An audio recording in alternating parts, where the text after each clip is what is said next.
I now want to show you the swing point identification method that I used from learned from Henry Wheeler Chase, because we're going to also use this then when we look at the universal entry technique.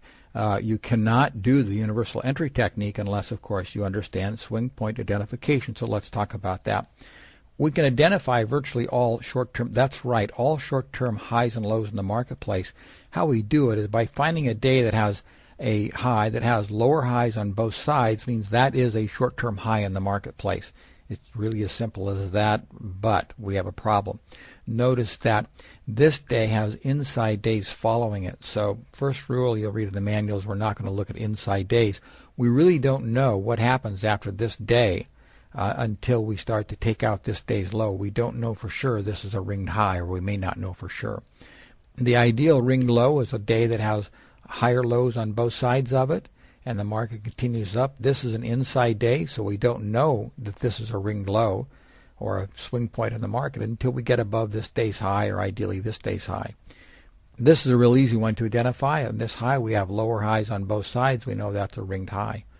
We come down, one of those wild days in the market, opens low, runs up, closes down. But the market did come down from here to here, ran up, and then came down. I've put the blue line, should be over here actually, but you won't see it on the chart if I don't hold it out here and just one day out, but it is referencing this point.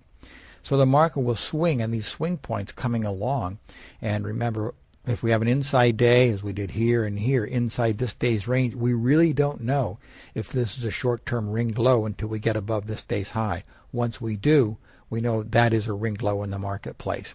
So we're going to move along with that ringing formation. Now in Genesis, we'll pick up most of these. I use a setting of 102 on the swing points in Genesis, but it still doesn't catch them all.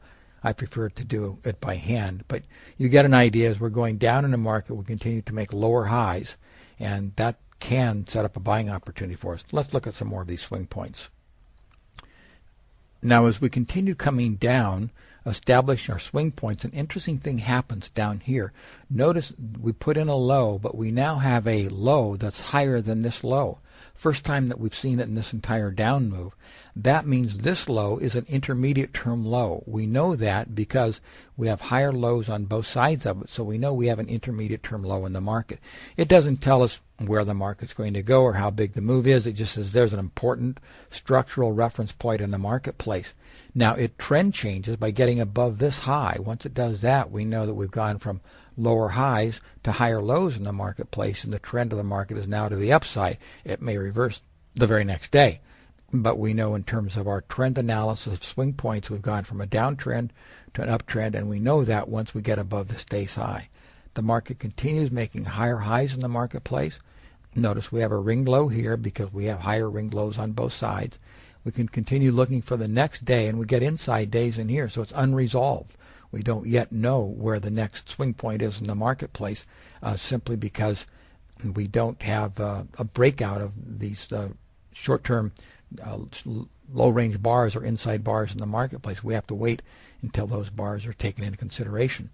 But if we look then, we can see that we have back here, we've established a high in the marketplace. We have ringed high here, and we have a ringed high and low over here. So we know that this is an intermediate term high because it has lower highs on both sides of it. So there's an intermediate term high and an intermediate term low, which tells us until we get above this point, we are in an intermediate term downtrend in the marketplace. So that's swing identification points. Now we want to look at the universal entry technique so we can see how we can use these into an entry pattern for ourselves, or a price point of where exactly to get into the marketplace.